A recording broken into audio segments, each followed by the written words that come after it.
तो अब हम आते हैं सिस्टम की तरफ। तो एक सिस्टम क्या होता है? एक सिस्टम एक डिवाइस होती है जो कि सिग्नल को एज एन इनपुट लेती है और उसको आउटपुट के ऊपर दे देती है। जैसे कि मैंने एग्जांपल दी थी मोटर की, कि मोटर इनपुट में वोल्टेज को सिग्नल के तौर पे लेती है और आउटपुट में टॉर्क प्रोड्यूस कर रही होती है। एक जो रेडियो रिसीवर होता है, जैसे फॉर एग्जांपल यहाँ पे आपका एक रेडियो रिसीवर है, वो एक इलेक्ट्रोमैग्नेटिक सिग्नल रिसीव करेगा और उसको स्पीकर की साउंड वेव्स की सूरत में कन्वर्ट कर देगा।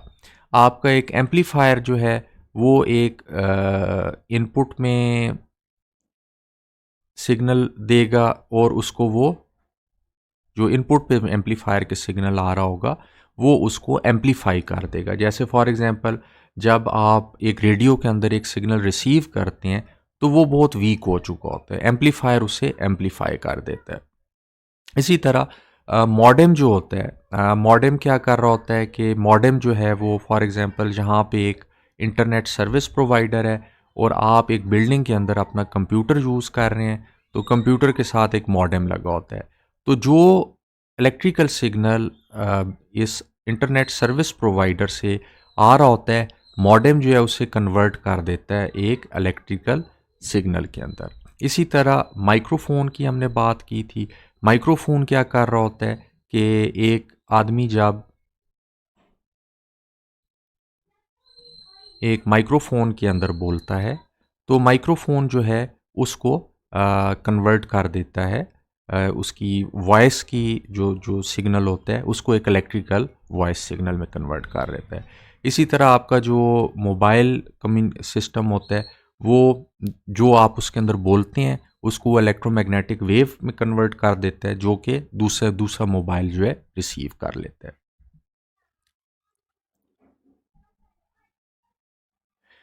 इसी तरह हम उनको मिला के सिस्टम्स को बड़े सिस्टम्स भी बना सकते हैं। जैसे फॉर एग्जांपल मैंने कम्युनिकेशन की बात की थी कि ट्रांसमीटर से आप कुछ बिट्स भेज रहे हैं, वो चैनल से गुजर रही है। आपका ट्रांसमीटर एक सिस्टम है, आपका चैनल एक सिस्टम है, आपका एक रिसीवर एक सिस्टम है और ये तीनों मिल के भी एक सिस्टम के तौर पे एक्ट कर सकते हैं।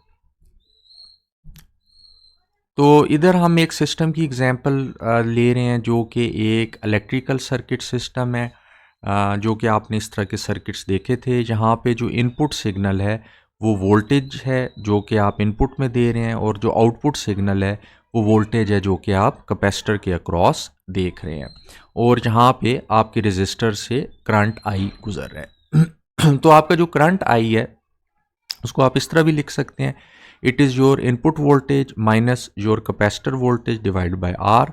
इसको आप इस तरह भी लिख सकते हैं, I is equal to C D V C over T, जो कि वी सी जो है वो कैपेसिटर की वोल्टेज है। और इन दोनों को आप इक्वेट, अगर इन दोनों इक्वेशंस को आप इक्वेट करें तो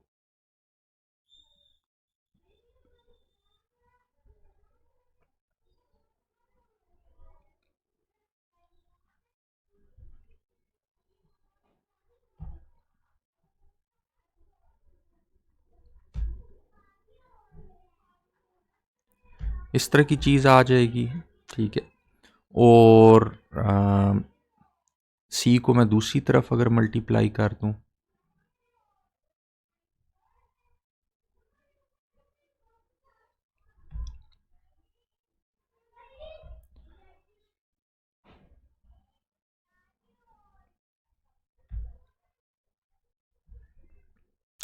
और उसके बाद मैं इस इक्वेशन को ईजिली इस फॉर्म में लिख सकता हूँ।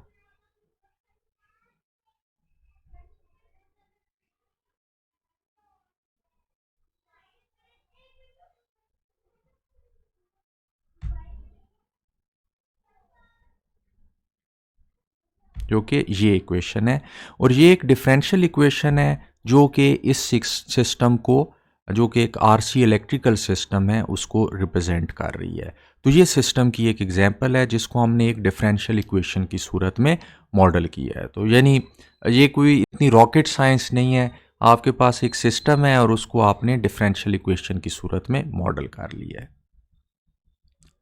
उसके अलावा हमारे पास और एग्जांपल्स हो सकती हैं, जैसे एक ऑसिलोस्कोप होती है, एक ऑसिलोस्कोप जो होती है उसकी इनपुट में आप वोल्टेज देते हैं और आउटपुट में ऑसिलोस्कोप जो आप उसकी सिग्नल इनपुट में इलेक्ट्रिकल वोल्टेज दे रहे होते हैं उस ऑसिलोस्कोप को, वो उसका एक इमेज आपको दिखा देती है।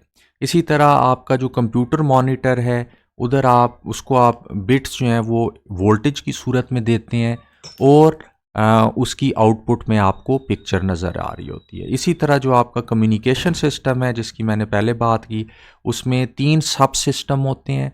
एक ट्रांसमीटर होता है, एक चैनल होता है और एक आपका रिसीवर होता है।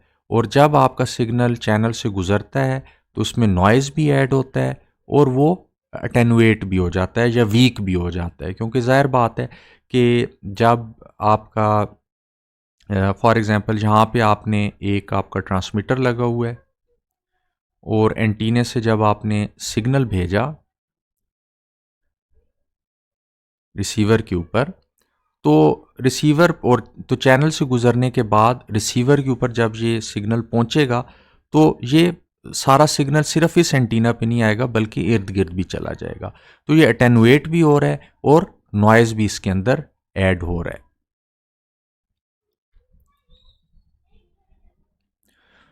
तो बेसिकली सिस्टम क्या कर रहा होता है, वो एक सिग्नल ले रहा होता है और वो उसे एक और सिग्नल के अंदर ट्रांसफॉर्म कर रहा होता है।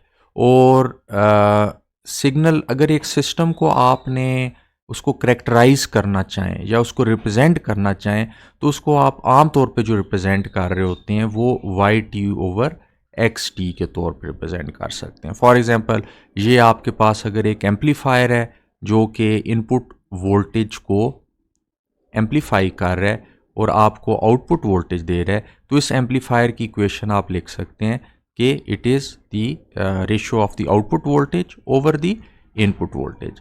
और आपके कॉन्टीन्यूस सिस्टम्स भी होते हैं जिनकी इनपुट में कॉन्टीन्यूस वेरिएबल जाता है और उसकी आउटपुट में भी कॉन्टीन्यूस वेरिएबल होता है।